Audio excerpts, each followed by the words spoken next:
हाम्रो आजको टपिक हो फूड बोर्न इन्टोक्सिकेसन भनेको हामीले फूडसँग रिलेटेड भएर डिफ्रेन्ट डिजिजहरु भनौं अथवा डिफ्रेन्ट कन्डिसनहरुको कुरा गर्छौं जसलाई हामीले फूड बोर्न इन्टोक्सिकेसन भनेर भन्यौं है।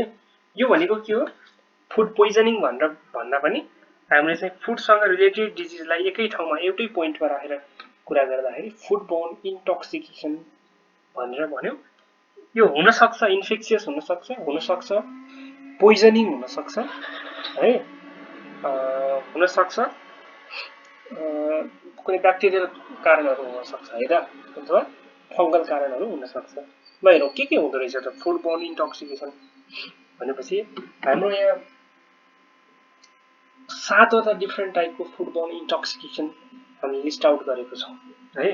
यो भनेको इन्फेक्सन भन्दा पनि त्यहाँ हुने जुन प्रोडक्टहरु छ, त्यहाँ हुने जुन केमिकलहरु छ त्यसको इफेक्टले गर्दाखेरि देखिने बडीमा हुने प्रब्लमहरु भनौं अथवा प्याथोलोजीहरु चाहिँ फूड बोर्न इन्टोक्सिकेसन हो।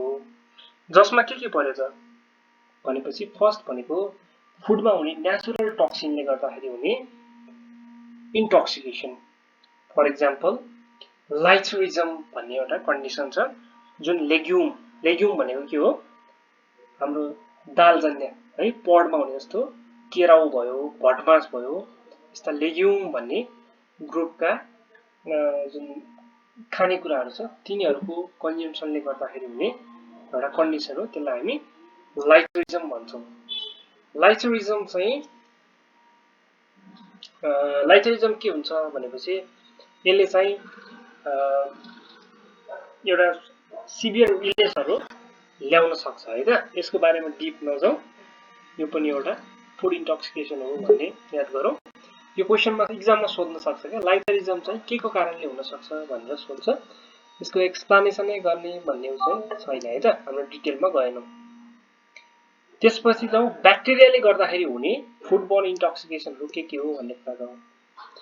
अब खानेकुरामा डिफ्रेन्ट खाले ब्याक्टेरियाहरु हुन सक्छ है, डिफ्रेन्ट खाले ब्याक्टेरियाहरु हुन सक्छ।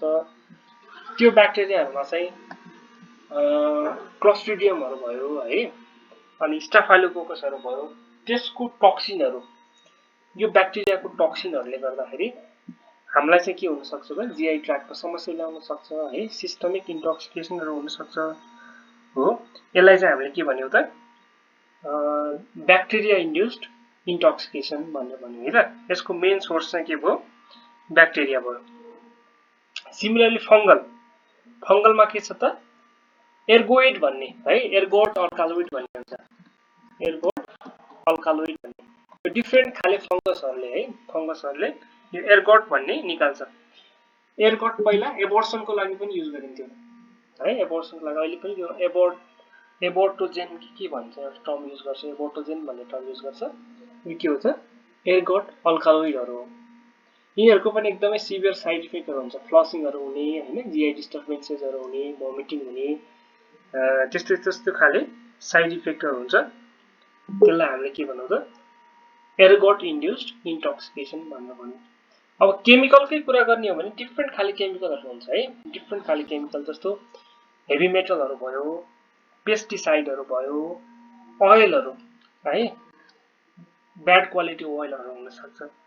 ओके, तिनीहरुले गर्दाखेरि पनि के हुन सक्छ इन्टोक्सिकेसन हुन सक्छ है।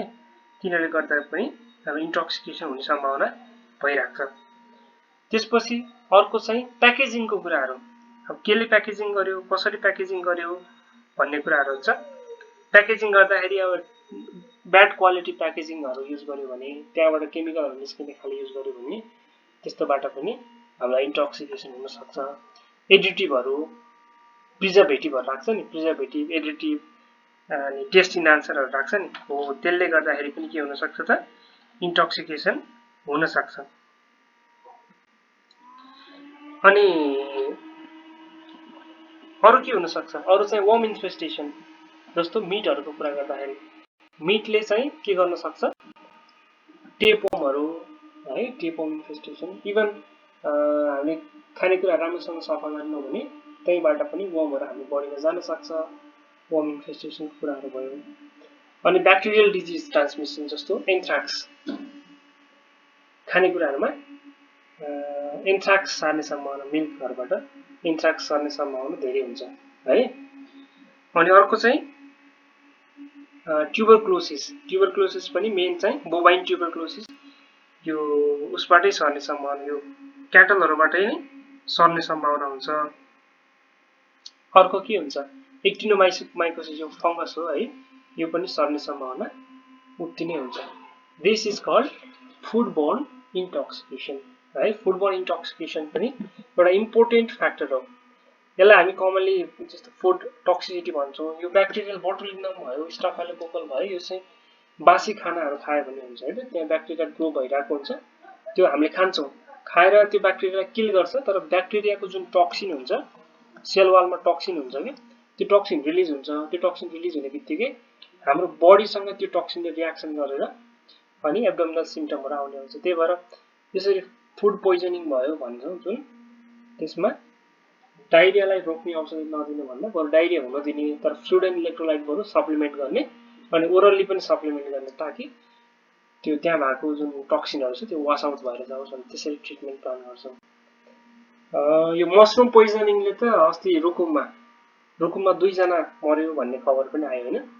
एउटै फ्यामिलीको 2 जना मसरुम पोइजनिङ भएको मर्यो भन्ने खबर आयो हो। यस्तो चाहिँ कमनली भइराख्छ है, धेरै नै भइराख्छ।